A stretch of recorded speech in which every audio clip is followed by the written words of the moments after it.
Good evening, everyone, for your Thursday night. Hey, that happened way faster than I think. Well, I think some of us thought. I wasn't sure. I thought the Lori Vallow verdict came back pretty quick. I thought this one might be a little bit more complicated because of the death sentence angle to it. Nope. It was about 6 hours and they were done. Chad Daybell, I guess you guys would have already heard by now through East Idaho News. He's been found guilty of 3 counts of first-degree murder for Tammy Daybell, J.J. Valor, and Tylee Ryan. 3 counts of conspiracy to commit murder, Tammy Daybell, J.J. Valor, and Tylee Ryan. And then 2 counts of insurance fraud, both guilty. That is a great result. I love this photo from Nate Eaton. I'm going to put it up. I have to give a shout out to Nate Eden, Justin Lum. There's a few others that provided insane coverage over the last 5 years. They they deserve a holiday, and a holiday to somewhere tropical that's not Hawaii, um, to really just relax after this. Same with the jury.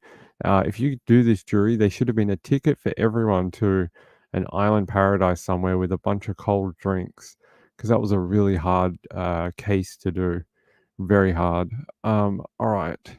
They did a great job, that jury, to come back in only 6 hours. They knew that case front to back. Here's that photo from Here's the photo from his Twitter. This is from Nate Eden, East Idaho News. I love this photo. It just emphasizes the amount of charges, what was found, and how they got him guilty. I think that is, it really just shows you the depth of, the crimes that he committed. Look, not just only his wife, but JJ and Tylee, and they got him for everything, and I love that. I love that everyone was accounted for. Kim says, I need a holiday and sleep after 2 months of Chad. I think anyone does. Hey, Betty C, how are you? All right, let me say hello to people quickly. Danny was here 9 hours ago. DJ was here too. Marilyn Landis, how are you? Angela, bees are alive. Good to have you. Marilyn Landis again. Hey, Maria is here. Hey, Maria. Kim, hey, Kim68, how are you? Let's see, who else is here? Lux, hey, Lux, how are you? JDR's here. Elizabeth, Betty C, how are you, my good friend? Sula Smith, hey, good to have you, and my friend Moonlight View. I have a small announcement. Trish is not going until 11:30, so an hour later after than when she normally does. But I have a meeting that I have to go to, so it means I have to actually get off early. If it was any other day of the week, I'd hang on with you guys and take you to 11:30, but I can't. So we'll see what happens after Trish jumps on. But yeah, she's going on at 11:30, sort of my time slot, a late show. So she's going to do a late show tonight. The other thing is, let me pull this down. Is you may notice in the chat that we finally have the super chats. I got approved last night. I got an email about it. This channel has now been monetized for ad sharing and things like that, which is great. It took a long time to get there, but we got there, and the approval process was fairly fast, about a day. So it's good news. Yeah, me too. I wasn't nervous, more the fact that I just wanted this to be over with for this part. I know we still have Arizona to go, but it feels like the fact when they split these trials in, like, for Chad and for her, they split it. It just felt like unnecessary trauma to the family. It's like, oh yeah, you're gonna have to go through almost what, like, two separate 8-week trials, 16 weeks of your life, if not more. Um, spending time in court, listening to all this crazy evidence, and to give them credit, they were there most days. I think almost every day, they were in that courtroom listening to everything that they put out. The Woodcocks, I mean, and other family members, the strongest people I've ever seen. I don't know how they do it. I really don't. It must be horrific to sit and listen to it constantly for almost a year of your life, if not more, because they have to live it as well. It must be very hard. I like this photo too. I'm going to show you this from Nate, and then we'll get on. I got a whole bunch of stories we got to get to. I want to just cover this very quickly since it's the big news of today. This photo was pretty cool too from Nate Eden. This one he put up recently. These are all the people that worked on the case. I think for the prosecution. Yes, I'm guessing it's for the prosecution. Look how many people are involved in trying to get this across the line. Make sure that they had all their, I know they had a couple mistakes. Hey, we're not perfect, right? They had a couple little whoopsies, but they did a really good job. The fact they did 2 trials, both came back with very quick verdicts from the jury means the jury were very convinced. They had great evidence. I mean, their prosecutor, who did a lot of the trial, she was a savage.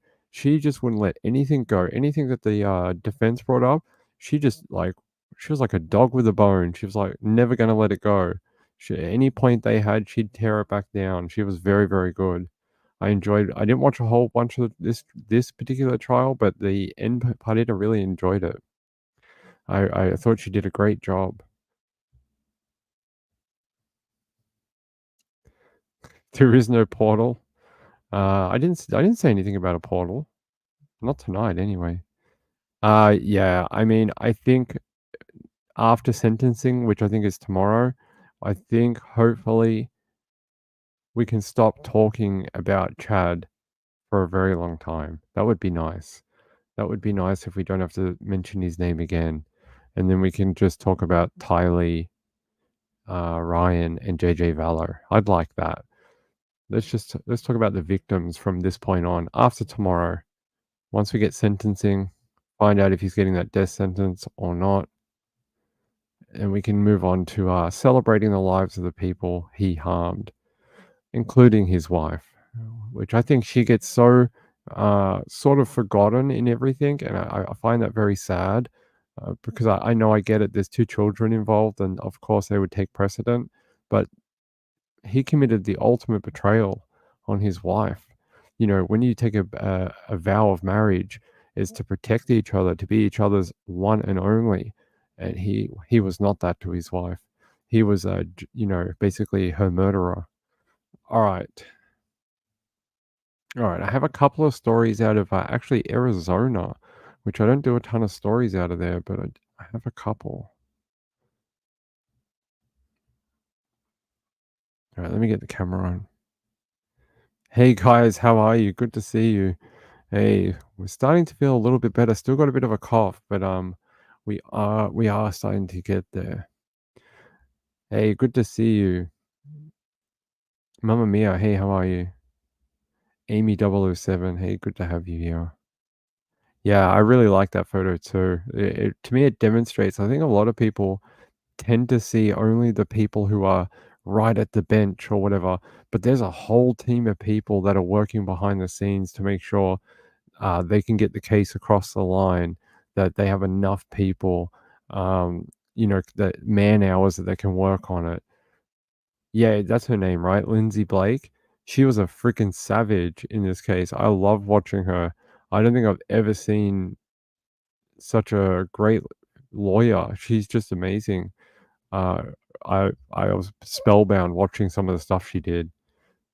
Loved it. A little bit better today. All right, let's talk about this. It says 3 suspects detained after 2 people were found shot inside West Phoenix home. What? How many people? 3 people? Okay. 3 people have been detained after a shooting at a West Phoenix home that left 2 people hurt. Shooting happened around 11:30 p.m. on May 29th near 59th Avenue and Thomas Road. When officers got to the scene, they found multiple shell casings in front of the home. 2 people inside the home had gunshot wounds. They were hospitalized with non-life-threatening injuries. Thank God they didn't die. A vehicle that crashed into a nearby power pole was also found, knocking out power to the area. Were they escaping or was it part of their plan? Like, if we knock out the power, they can't call for help. I don't know. That's odd. It says officers searched the area for the suspects and detained 3 individuals believed to be involved. The suspects were not identified at the time of the briefing, but here you can see here. The utility customers are currently without power due to a truck crashing into a power pole and a backyard near the incident. Police are also investigating a shooting in the neighborhood. Estimated restoration time was about 2:25 p.m. They really knocked that pole. Look at that. It's not even straight anymore. Yeah, they sort of just hit it and then went through the fence. Oh, crime scene marker. Look. It's possibly connected to the shooting.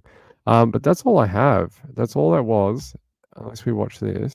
A shooting with ramifications when it comes to electricity right in central Phoenix. And this is near 59th Avenue in Thomas. Dominique Newland has been on the scene for us and is now joining us with an update. Dom?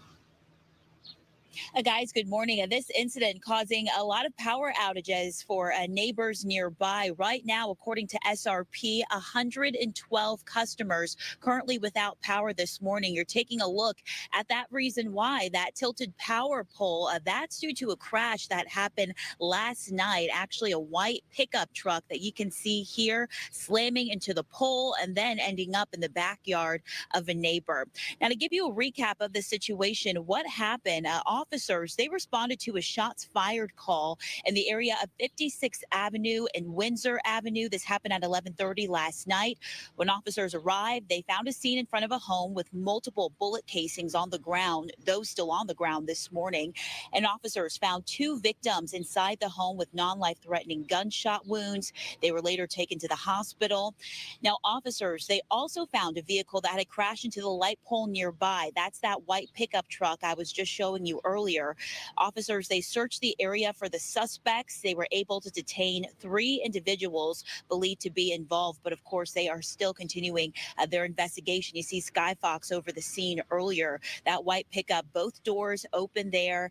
And yeah, it will be a large investigation for those crime scene investigators. Here you see taking photos and putting down those markers. Now, once again, just about an hour ago, the last we touched base was around 230 SRP customers that were without power.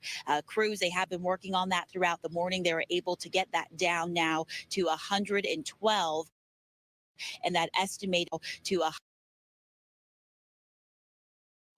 I just wanted to stop it there. Look at where that pole is and where the truck ended up. How the hell did the truck make it through that gap between the fence here and the pole? I guess the pole maybe went down and then they went in and then it flung back up because of all the wires. Like it was like a elastic band effect. That's all I can think of, is that it kind of hit it, went in, and then it went "Chung," and went back again. That's odd, right? How did it get in there? It's like a magic trick. Magic. Uh, yeah, I hope they got their power on. Yeah, it's hot as balls in Phoenix. I don't have any update other than this. 3 detained in West Phoenix shooting. What they were shooting at, why they were shooting at people, I don't know. 112, Let me just get out of this. and that. There we go. I don't think I have an update. This was before. I was trying to. Aha, here we go. This is actually Justin Lum's Channel 10. Actually, same place. Yeah. It says 3 detained in West Phoenix shooting. Alleged thong thief arrested in morning news brief. A thong thief? Is that our thongs? The ones you wear on your feet? Or the ones that the ladies wear and some men wear? Like the underwear? I don't know. Let's see if there's an update for these alleged. No, it just says 3 suspects detained after. That's the article we just read. What is alleged thong thief stole 14K worth of underwear according to the PD. We have to read that story, don't we? Hold on. Any kind of weird crime story I like. Let's read. A thong thief accused of stealing 14K worth of underwear from Victoria's Secret stores. How many is that? Like 5? I don't know how many. Victoria's Secrets is not cheap. Um, Facial recognition helps nab so-called thong thief. Police arrested a woman accused of stealing thousands of dollars worth of underwear from a Victoria's Secret store in Valley Malls. Her name is Letitia Perez. It's always Letitia. For 8 shoplifting incidents from Victoria's Secret stores in Glendale and Phoenix. Perez allegedly admitted to committing the crimes. No more panty proceeds for her, according to police. Glendale police say the scheme lasted for months and spanned across 2 cities.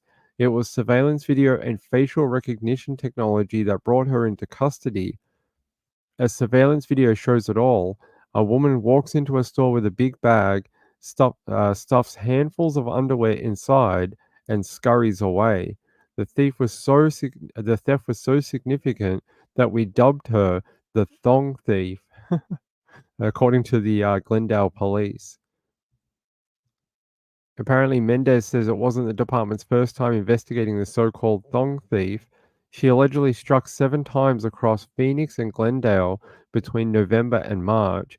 She reportedly would sneak a big bag into the underwear shops, swipe a drawer full of panties, and walk away. Investigators used facial recognition technology to match the store's video to Perez's previous booking photo. Once in custody, police said she started talking, saying the money was the goal. So she was basically stealing to sell online. Let's see this video up here.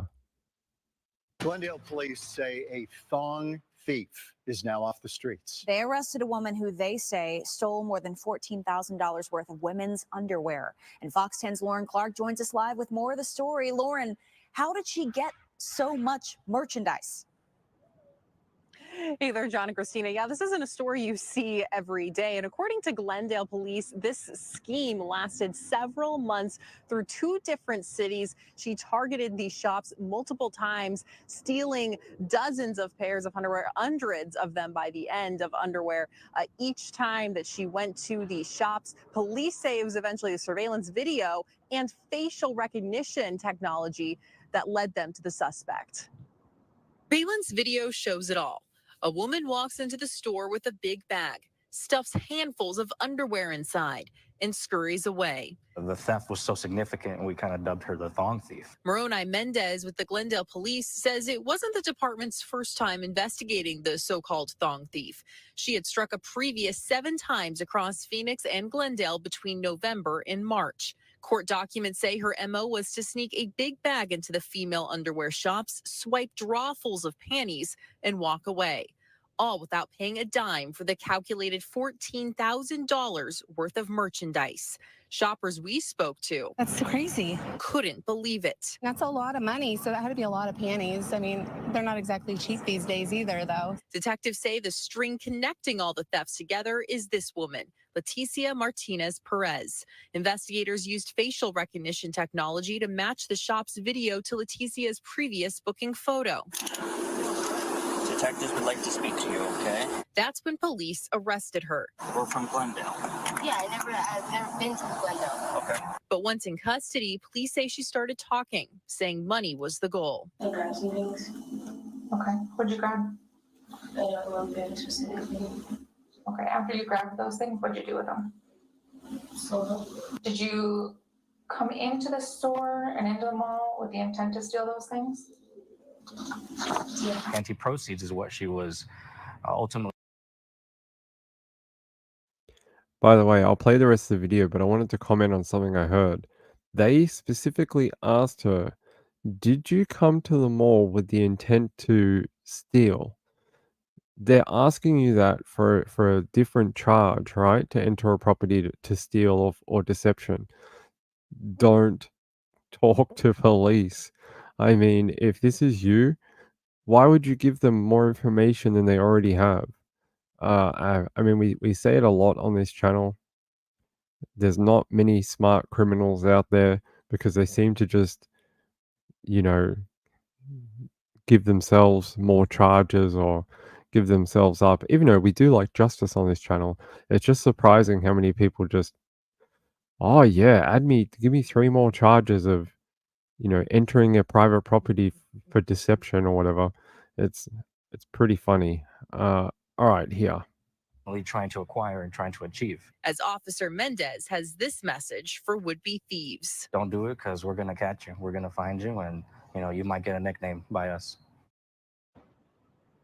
Yeah, and the suspect is facing several charges related to the theft. Police also said she had drugs on her possession when they arrested her, and she's facing charges for that too.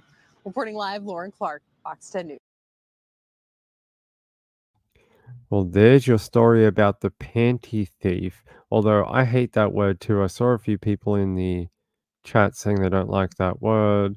There's another one that said they didn't like the word panties. I don't really like it either. I think there's a Spanish word that Insightful One uses that's much better.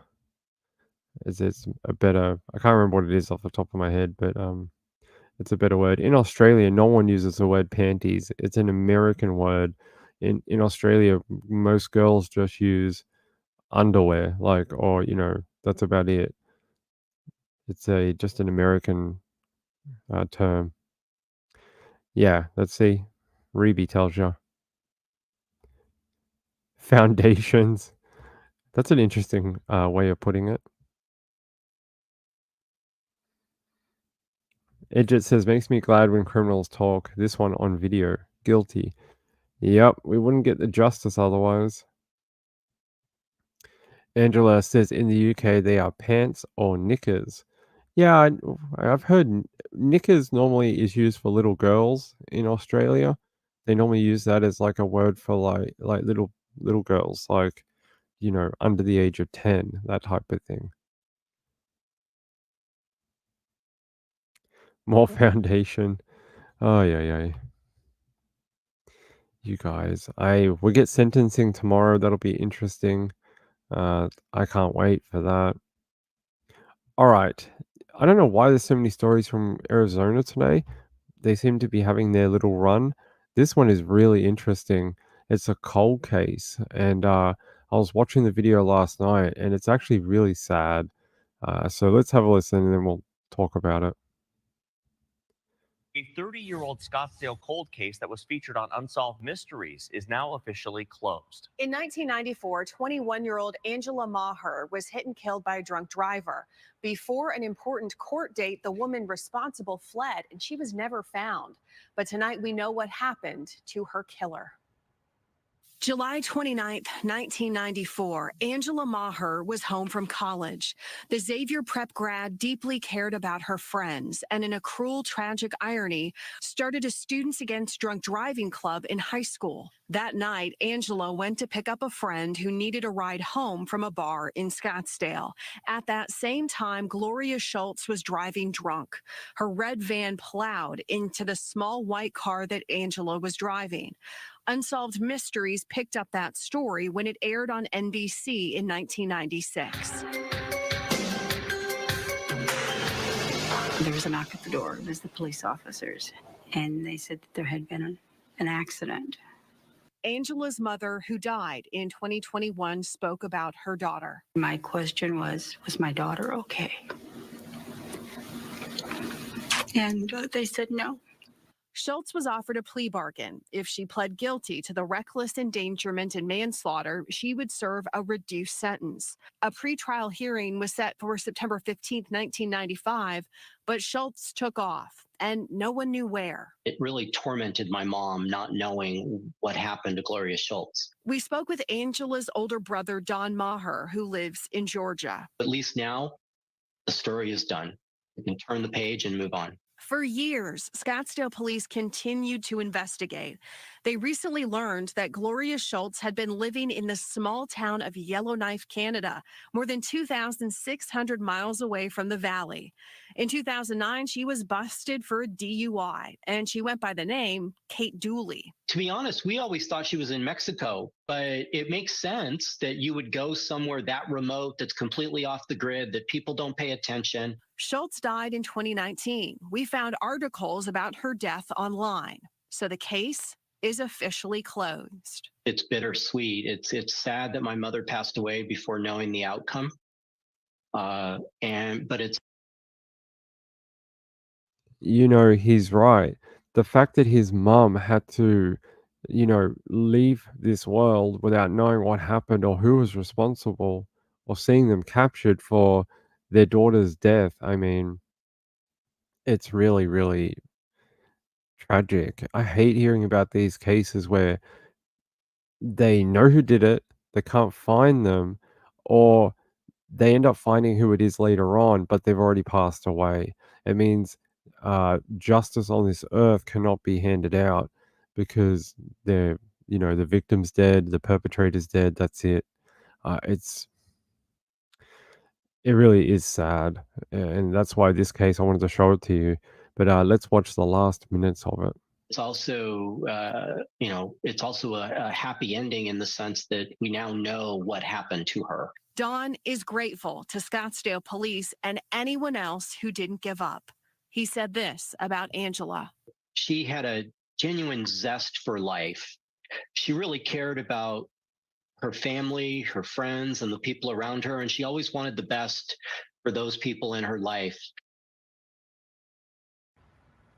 And Angela is buried at St. Francis Catholic Cemetery in Phoenix, right by her mom. Isn't that a touching thing at the end? She's buried at the cemetery along with her mom. I think that is Elsewhere in kind of tragic, but also very sweet that they were able to rest in death together, even though they were many decades apart. And what a strange story that she could have had a plea deal. It doesn't say what the plea deal actually was. It says if she pleaded guilty to reckless endangerment and manslaughter, she would have served a reduced sentence. A pretrial hearing was set for September 15th, 1995, but Schultz took off and no one knew where. And then they found her in Canada. Not Canada. In 2009, she was busted for a DUI. She went by the name Kate Dooley, and then they always thought she was in Mexico, but she was actually up north. Well, she did a pretty good job misleading people into where she might have got to. Sorry, it was Canada. It was Yellowknife in Canada. For one moment, I thought it was Alaska, but it was Canada. How did she get across the border? And who gave her the fake ID in the name Kate Dooley? That's something they might want to investigate a little further, or was it just an assumed identity by her? Because otherwise, how did she get any ID? If she got busted for a DUI, how did she present ID enough to verify to the police department like her identity? That is an interesting fact that I'd like to find out about. But very sad, I hate when we get true crime stories like that. It's not the best one. That's like Tammy's mom. Yeah, a little bit. Hey Lindy, how are you? And Ambery, good to have you both. Oh, is Chinese? Yeah, that is a good word. I like that word. It's much better. Hey, hi. I hate chocolate. How are you? Good to see you. It's nice to see you. All right. So we had three stories all out of Phoenix or all out of Arizona. That doesn't happen very often. I'm normally talking about every other state in the world but Arizona. And we have people from Arizona who watch this particular channel. Although I think we got sidetracked with the panty thief because there was another one. It was this one. 14-year-old shot and killed his father in Glendale. This was the other one. Yeah. No, that didn't work. man. This happened this afternoon. Man is in custody, accused of shooting another man. This happened this afternoon near 67th Avenue in Olive. It began as a domestic disturbance. The victim is a man in his early 40s, taken to the hospital in critical condition. The suspect was apprehended in Kingman. We do not know what this was all about, but the victim and suspect knew one another. All right, that was our final Arizona story. It says a teenager is accused of shooting and killing his own father at a Glendale home. They Well, arrested fire him. crews, meantime, are Hey. battling. It says here the shooting happened just before 4 p.m. on May 28th near 67th and Olive Avenues. When officers got to the scene at the home, they found a 39-year-old Joshua Goldman with multiple gunshot wounds. Goldman was rushed to hospital where he was pronounced deceased. According to court documents, Goldman's daughter told Glendale police she was arguing with her father when her brother stepped in and shot him in the home's hallway. The suspect then fled the home in the father's Toyota Camry. Investigators tracked the vehicle, which was heading towards Las Vegas. Arizona Department of Public Safety troopers located the Camry about 7 p.m. in Kingman. When they attempted to pull it over, the driver refused to stop and a pursuit ensued. Troopers used a grappler. Hey, we know the grappler. I showed it to you a few weeks ago. That's that thing that fires out underneath the grill of the car and wraps around the tire and then pulls on the car and makes it stop. I showed you the demo video of that a while ago. So they use that device to safely make the car stop. The 14-year-old suspect inside the vehicle, and he was taken into custody. The teen was booked into jail and is accused of second-degree murder. He was not identified because he is a minor. So this is actually the guy here, the 39-year-old Lee Goldman, who was believed to have been shot by his 14-year-old son. They're saying here, details emerge after teen allegedly shoots and kills father. They said police are providing more information. Okay, let's watch it. A teen boy behind bars tonight accused of killing his father. This happened yesterday in Glendale near 67th Avenue in Olive. The shooting ended up triggering a police pursuit that wound all the way to Kingman, Arizona. Fox 10's Brian Webb joins us live with details on all this. Brian? Well, it started when the father went missing from home for a couple of days, and his 11-year-old daughter reached out to his friends trying to find him. And when the father got back, the trouble soon began. Shooting happened in a hallway inside this house. A 14-year-old accused of gunning down his father during a family dispute. Gary, my family's here. I have an 8-year-old daughter here, so it's pretty scary that happened right across the street from my house. Police say the father, possibly impaired, yelled at his 11-year-old daughter, demanded to check her cell phone, and threw something at a wall. That's when her 14-year-old brother came to her defense, pulling a 9mm handgun from his waistband and firing 2 times. The 14-year-old was overhearing this argument, stepped in to defend his sister, and at one point fired multiple rounds at his father, fatally injuring his father. The father is identified as 39-year-old Joshua Lee Goldman. Police say he was armed too, his handgun still in its holster on his body. Right now, we have no evidence proving that the victim in all this went for his gun, pulled his gun out, anything of that nature. It's unclear if the father ever threatened his daughter. She says no. The brother says yes. He and a friend were eventually arrested in the father's car on the way to Nevada. It's a good neighborhood. The cul-de-sac here is really peaceful and quiet. I never heard any kind of nothing out of nobody the whole 6 years I've been here. Police say the 14-year-old has a history of running away from home and is now facing second-degree murder charges, and that the son and father both carried guns for protection after a recent break-in here. Live in Glendale, I'm Brian Webb, Fox 10 News. Brian. A little weird, right? Could it be a self-defense charge? I feel like this is going to get pled down in court, right? I can just see it happening. For one, he's 14. 2, his defense is going to put out that he was just protecting his sister, and that they're going to probably do something like, where did the loaded gun come from? And then they're going to probably break it down into, oh, the dad was abusive towards the sister for a long period of time. The only way the state could flip this case is if they get the sister to testify for them, I think. And then she can become a witness for them and then,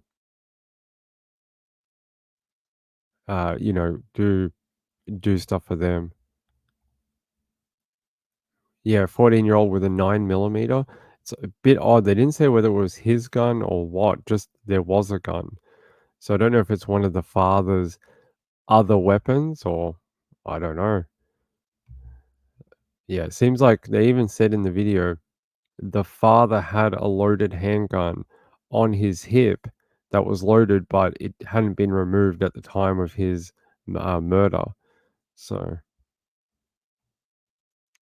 yeah, it's concerning. They'll have to look at that in the investigation and where did that gun come from? Why did that kid have access to it? All those types of details.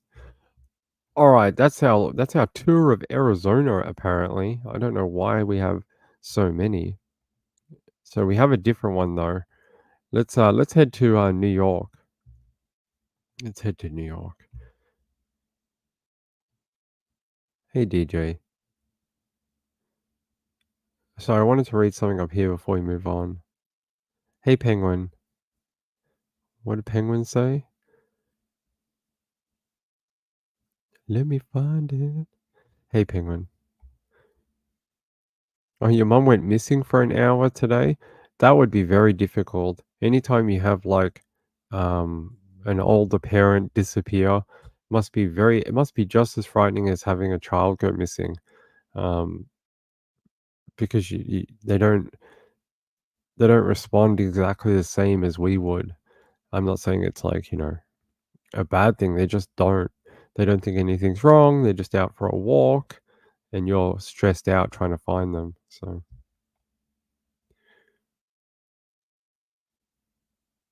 Angela said they both had guns for protection as there had been a break-in, but Neighbors said never any problems in the neighborhood. Yeah, it's a bit weird, right? Um, hmm. We'll see what the investigation and whether they either downgrade those charges for the 14-year-old or we'll see what happens. It's early days in that investigation. Very early. All right, let's head to New York. I like New York. It says here, well, it did say here, it says police identify woman's body found inside a Plattsburgh vehicle. Police released details of an autopsy into the victim on Wednesday afternoon. Death ruled a homicide. All right. Police have identified the woman who was found in the trunk of a vehicle in the town of Plattsburgh yesterday, ruling the death a homicide. I'm Brian Colleran. And I'm Liz Streppa. We now know the victim is 57-year-old Lisa Dashnaw from Plattsburgh. Police say she was strangled to death. NBC5's Sid Boulay is live outside the Enterprise car rental location at the corner of Route 3 and Military Turnpike with the latest. Sid? Brian, Liz, Dashnaw's body was found in the trunk of a vehicle in the lot you see behind me. Now, police are asking for anyone in the area who has a security camera on their property to take a look and report any suspicious activity that they may see. Yesterday afternoon around 2:30, Dashnaw was found in the trunk of a car at the Enterprise car rental on the intersection of Route 3 and Military Turnpike. State police say they found her body after receiving a report of a deceased individual in the trunk of a vehicle. We now know the victim is a Plattsburgh woman named Lisa Dashnaw. Police believe she was strangled to death. The Clinton County District Attorney says all questions will have to be answered by New York State Police for the time being.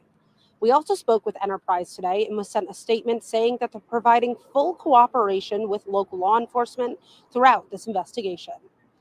If you take a look at your screen right now, the number to report anything the New York State Police is on, they're asking for help identifying any information in this case that could be helpful. We'll keep you updated as we learn more. Live in Plattsburgh, Sid Boulay, NBC5 News.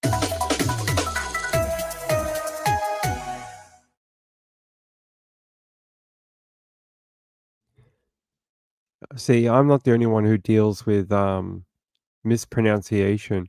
That lady is a paid reporter for NBC5, and even she couldn't pronounce the name. So the next time someone makes fun of me, there you go.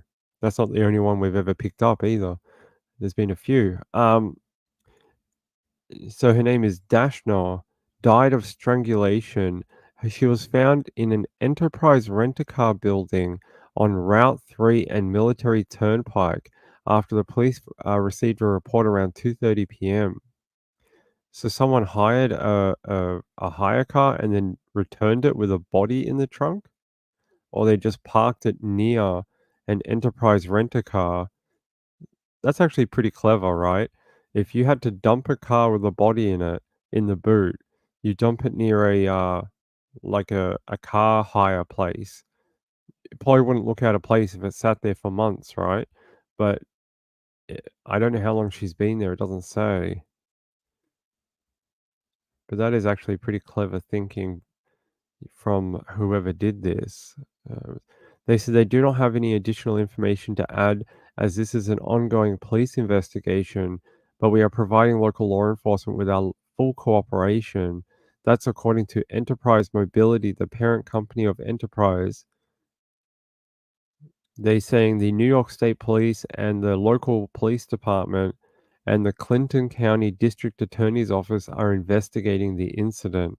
They're asking for anyone who lives in the area to check their security cameras and ring doorbells for any suspicious activity and report it to the agencies at 518-563-3761. Let me see if I can find a photo of Lisa. It's interesting that we didn't get a photo. What do we know, North Country women? Okay. Right, before I go a bit further into this, yay! Moonlight View, that is very kind of you. Moonlight View is the very first super chat on the channel. Thank you, it's very kind of you. She says, congrats, Ping, it's celebration time. I know, we worked pretty hard to get to this point. Thank you, and thank you for all your help, Moonlight View. I should be paying you, so it should be the other way around. But it's very, very kind. Yeah, you guys can do that now. Yeah, you do not have to use the PayPal. I know a lot of people hate it, so I get emails all the time from people, Ping, do you have anything but PayPal? Like, they just hate it. I get it. They're a funny company. All right. Let's watch this. They said they got a bit more information about her on this one. Is it this one? Hold on. Here, no, this one. They have a little bit more information about her. We're learning new details about Lisa Dashnar, the woman found dead in the trunk of a car in Plattsburgh earlier this week. This comes as police are continuing to investigate the homicide case and are asking the community to report any suspicious activity or any information surrounding Dashnar's death. NBC5's Sid Boulay has been following this case for us. She joins us now live in Plattsburgh with more. Sid? Liz, Jack, we're learning that Dashnar was a mom who was from Plattsburgh and was living in Peru. She also was a nutritionist at CVPH for 25 years. Today, we also asked New York State Police multiple questions about this investigation, but they have not answered those questions. Dashnar was found in the trunk of a vehicle at the Enterprise Rent-A-Car in Plattsburgh Tuesday night. Yesterday, New York State Police released her identity and they ruled her death a homicide, saying she died by strangulation. Today, we asked police multiple questions, including if they had any suspects, if anyone was in custody, or if the public should be concerned for their safety. We also asked them if the vehicle Dashnar was found in belonged to her or if it was a rental car. However, state police have not responded to any of our questions today. Instead, they said that, quote, at this time, there's no more information going out for release. In a statement sent to NBC5, Michelle LeBeau, president of CVPH and Alice Hyde Medical Center, said Dashnar was a dedicated employee for 25 years and a friend to many. She added that, like the rest of the North Country community, their hearts go out to her loved ones during this tragic time. If you take a look at your screen right now, the number will be up to report any tips or information that could be around this case, anything at all, to New York State Police. We'll keep you updated as we learn more. You know, that's very interesting. They said that she was a nutritionalist, and they had this photo. Like, this is obviously from her the president of the company she worked at. If that's true, she probably had like a whole range of clients that she used to see, a whole bunch of people. Um, there's probably many people out there who know her, had her services or whatever as a nutritionalist, and she probably like helped a lot of people. So there's probably a lot of people who recognize her from the news. I hope they can track down who did this to her. Hold on, I have to sneeze.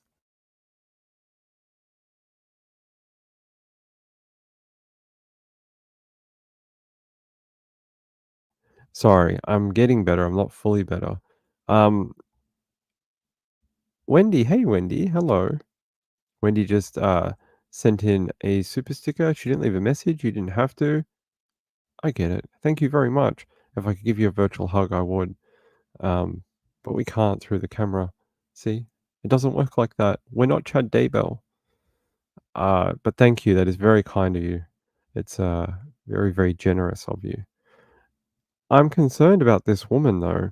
Very concerned. They said an autopsy concluded that she died of strangulation. Sorry, cats are being weird. They said she graduated from Peru High School in 1984 and worked as a dietary nutritionalist at Chaplain Valley Physicians Hospital for 25 years. Yeah, she must know hundreds of people that she helped, people who needed to get their, a lot of people who can't have surgery until they get their weight up, or a lot of people who can't have surgery until they get their weight down. Or she may have worked with a lot of ladies out there who have eating disorders, even some men. So there must be a lot of people out there who recognize her from the news. 25 years, that's a hell of a career. Apparently, in honor of her father. So her father suffered from Parkinson's disease, and they're saying that that's the charity that they're accepting money from in her funeral is Parkinson's. So she had 3 daughters, 10 grandchildren. That's a big family. That's a lot of people who must miss her. So she was graduated from 1984. Did they give us a date of birth? She was born 1966. So, okay, she wasn't that old. Hold on. Let me work something out. My math is bad while I'm like this. Hold on.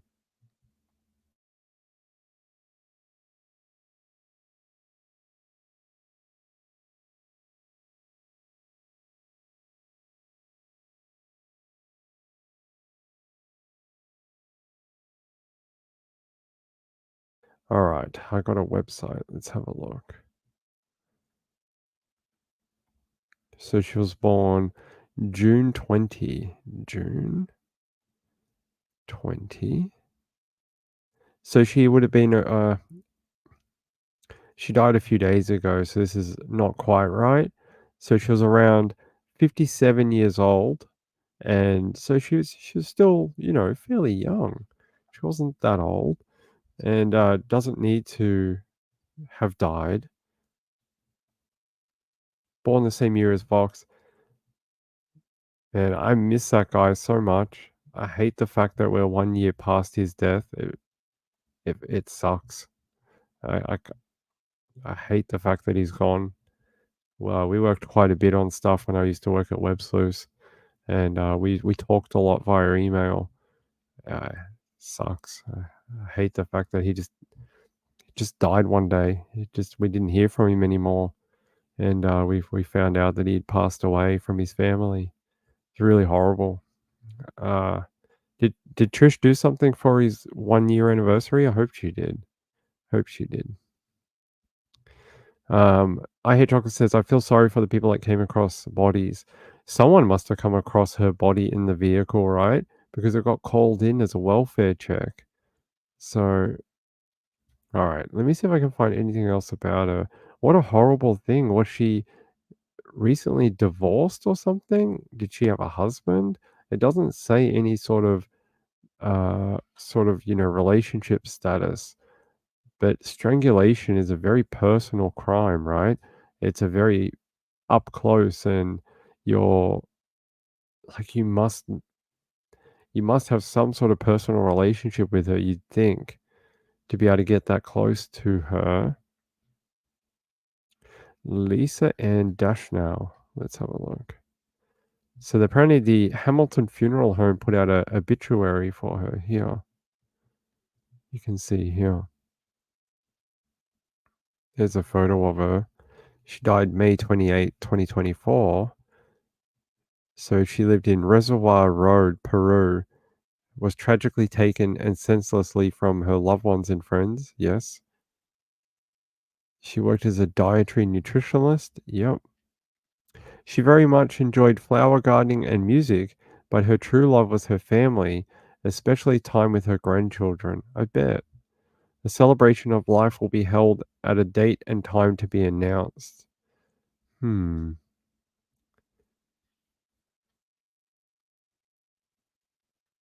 There's all her family left messages for her. All probably people that she helped at the hospital too. Wow, look at this. There's a lot of people that came out to send nice messages to her. They've got to find whoever did this, right? All right, let's have a look. Any more information on her? May 28th.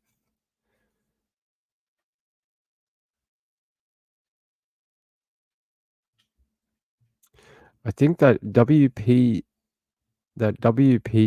one is the latest information. I can't find anything newer what we know.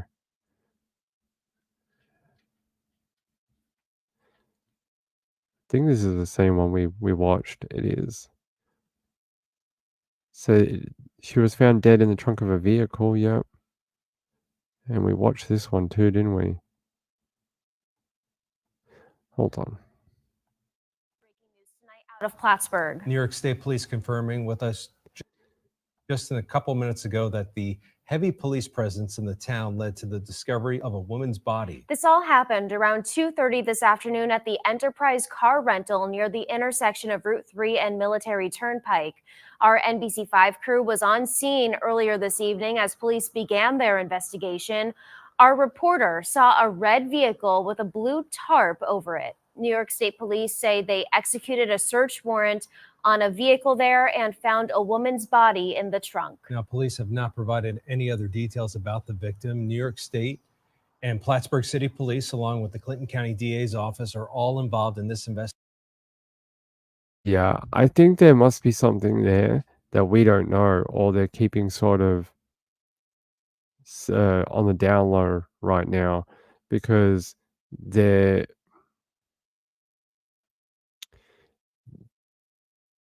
they knew where the car was and then they executed a search warrant on it. So they must know, that must be either her car or something like that. She did. Oh, that's very nice. I didn't get to see it. Unfortunately, I didn't get to see it. I'll go back I'll talk to Trish and I'll see if she can show me what video it is, because I'd like to watch it.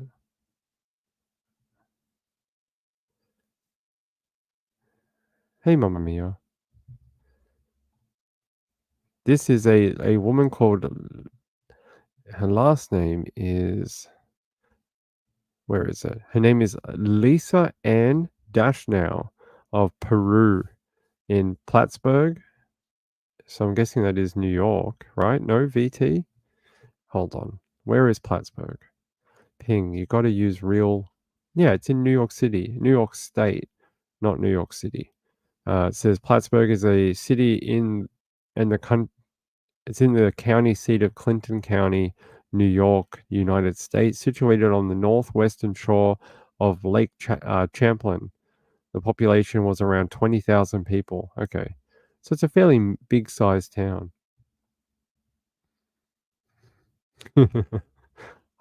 I'm just joking though. I'm just making fun of the newsreaders, because I screw it up and I'm not a professional.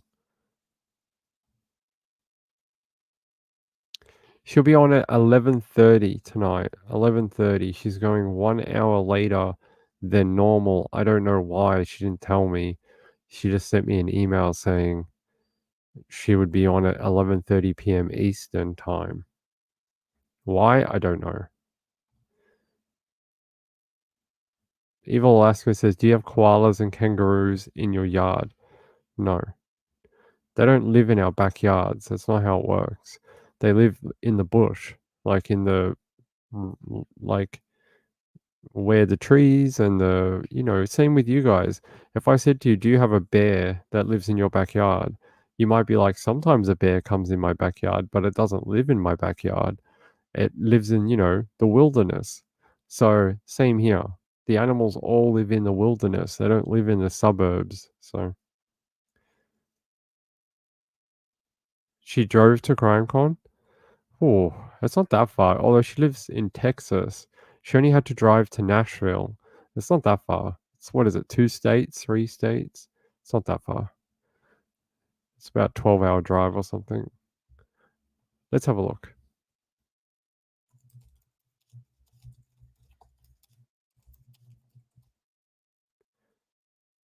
Yeah, it's about a 10-hour drive. You can do it in one day. It's not that bad. She's done way worse. She did Salt Lake City to Dallas in like a day or something. It was very quick. Trisha with Mad Magoo. That's okay, Red Like Wine. Well, they're best friends now. I've seen it. They hang out every night. But there you go. All right. I hope she's having fun at CrimeCon. I do. I hope she's having what? Since the channel changed to this new YouTube partner program, I have a bunch of rules now I have to abide by, and one of them is our ending video. So normally I can just play the ending video and it's not a problem because I wasn't monetized.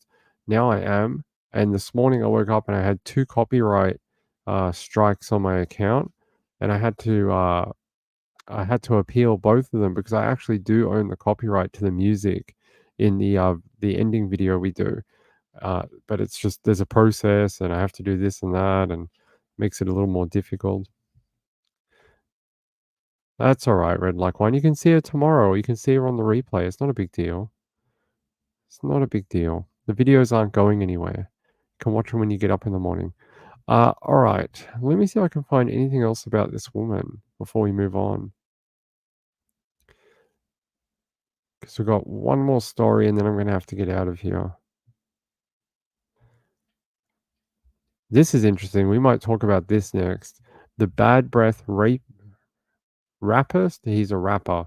He often does, very, can't say that word on YouTube. But he's the R word. Caught across the country after 16 years on the run. Yeah, this is an interesting one. If I find any more about Lisa, I'll talk about it later when I come back for the late show. Let's see. Tuan Lee was arrested in North Carolina on Tuesday. Okay. Let's bring this up.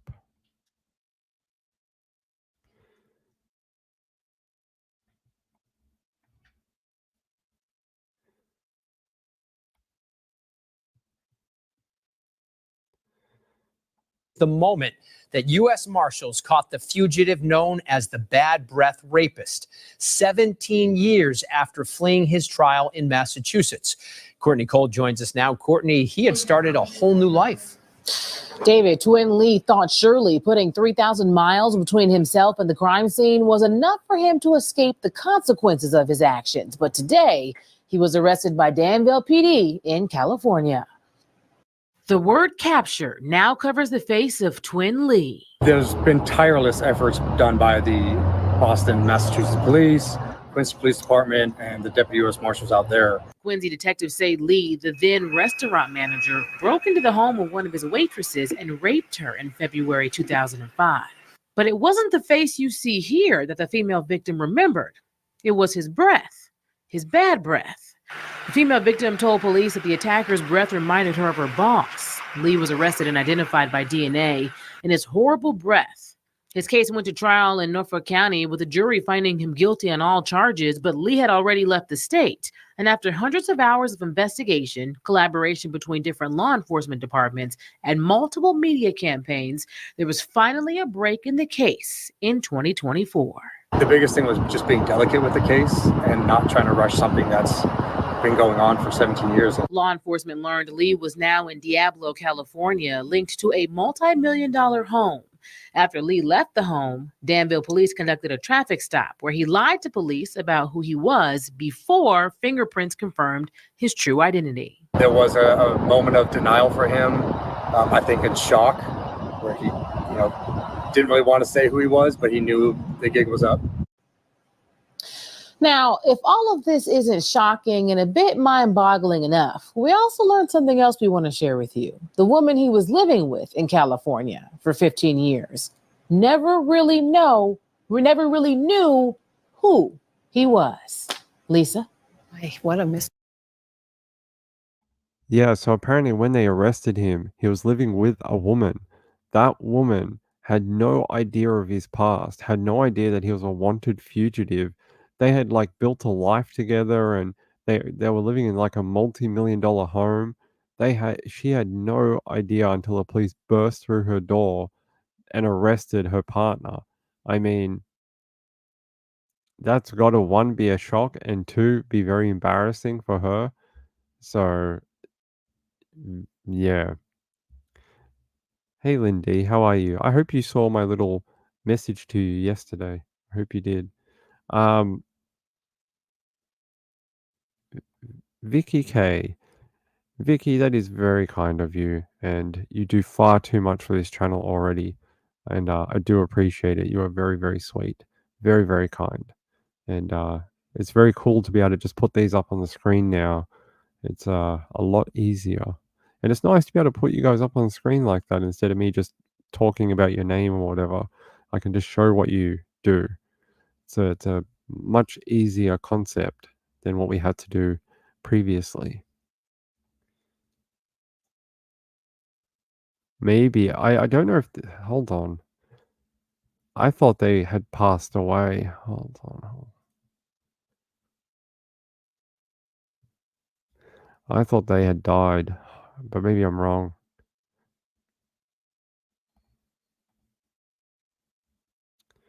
Let me see if I can find anything else.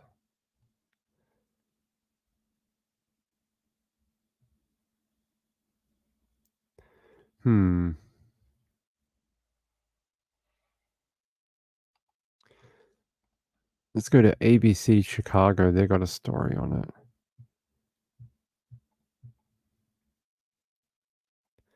A fugitive known as the bad breath rapist who'd been on the run for 16 years has been arrested in the East Bay. Kit Lee was arrested yesterday in Danville. Lee was found guilty in the kidnapping and rape of a young woman in Massachusetts, but he fled during his trial in 2007. Officials say earlier this year, images on social media showed a man who investigators believed was Lee. They connected those images to a home in Diablo. Authorities confirmed Lee's identity through fingerprints, and now he's being held in the East Bay pending his extradition to Massachusetts. A fugitive. All right, let's see if it has any details that we can... It says officials earlier this year released images on social media showed a man who investigators believed... Wait. Officials say earlier this year, images on social media showed a man who investigators believe was Lee. They connected those images to a home in Diablo, California, where authorities confirmed Lee's identity through fingerprinting. He's being held in the East Bay pending his extradition to Massachusetts. I'm guessing we'll find out more when he gets to Massachusetts, MA. We'll find out when he gets over there. Let's see if we got one more. You know, I wish I had an update on the baby, the mum and baby from Sydney, but I don't. There is no update that I can tell you about. They really haven't said very much. All they've said is that they're very concerned.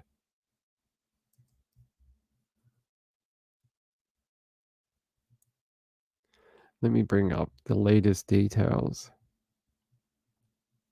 I think basically they have stopped their, yeah, 5 hours ago. There was a story about 5 hours ago, and that's it. They say New South Wales police continue urgent search for mum newborn baby after birth scene discovered along Cooks River.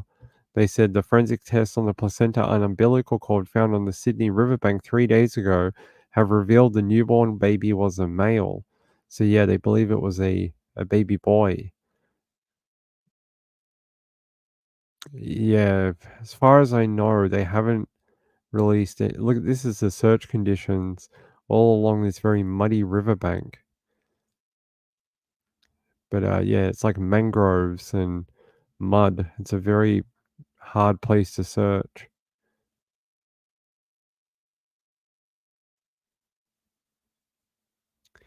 So there's a photo of where in Sydney. The little black dot up here is Sydney's CBD, so the actual city, and Earlwood's all the way down here in this location, down near this river. So quite a distance if you don't know much about Sydney. Yeah, that's it. There's really the senior officer said they didn't find any other blood or anything else at the crime scene, just the umbilical cord and the placenta. They didn't find anything else of evidence. So they apparently they were worried that the baby might be in the water. That was one of their theories that they're looking into, but at this point they haven't found the child or the mom. It's just one of many things that they're looking into. You look at this kind of area, and this would be a very hard place to give birth in. It's not the easiest of terrain.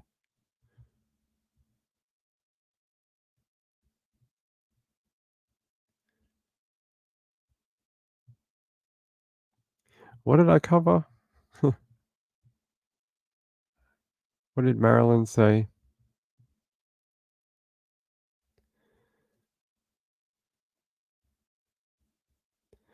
I don't know. Yeah, hopefully they can find the mom, even if she just called in to say, "I'm okay. I don't want to be identified. I My doctor can prove to you that I'm okay, that I'm medically okay, but I don't want my name or my son's name being put out to the public." That's all I can think of to keep the privacy, that type of thing. But that's it. That's all I have. I will be back on later tonight. We're going to do a late, super duper late show. So if you can't catch it, that's okay. Please check it out in the morning if you want to. Oh, yeah. We covered everything tonight from stealing thongs to bad breath. That's what we do on this channel. We cover the weird and funky stories so you don't have to. All right, let me upload this. So we have to go through a completely different process now for this ending thing. Every single day I have to upload a new video with a new license in it, and hope it doesn't get pinged for copyright. But we're going to wrap up. There's probably going to be about an hour break between my show and Trisha's show, because she's not going at 10:30. She's going at 11:30. Like I said, if I didn't have this meeting on at the next hour, I would be able to stay with you and take you to 11:30. But it's just bad timing. And I told them I was sick, and they're like, "You still have to come anyway. It's been so long since we've seen you. You still have to come in, and we want to make sure you're actually alive." And I was like, "I'm talking to you on the phone, aren't I?" And they're like, "Well, AI is a very powerful thing these days. Anyone could pretend to be you with AI." And I was like, all right." But I will be back for the late show. If you're on the Central or West Coast and you're able to stay up, or even on the East Coast and you're a night owl, come check out the late show. If not, head over to Trish and have fun with her, and if she's having Lauren Matthias on at CrimeCon, that'll be a good show. You guys should go check that out. They probably got a lot to talk about the Daybell stuff today. And then, yeah, I'll see you later. Hey, thank you all so much. I would not be here without the amazing support of the people on this channel.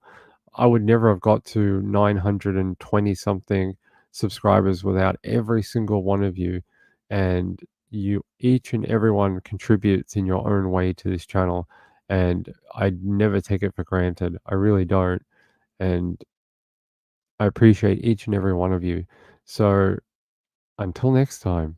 And by the way, I want to thank Vicky, Wendy, and Moonlight View. Thank you so much for the super chats tonight. It's a cool function, a lot of fun to play with, and I appreciate the support. It's a great way of doing it. I will see you in a few hours, probably a few hours, okay? Have a great night. Have fun with Trish, and yeah, I'll see you later. Bye. Bye-bye.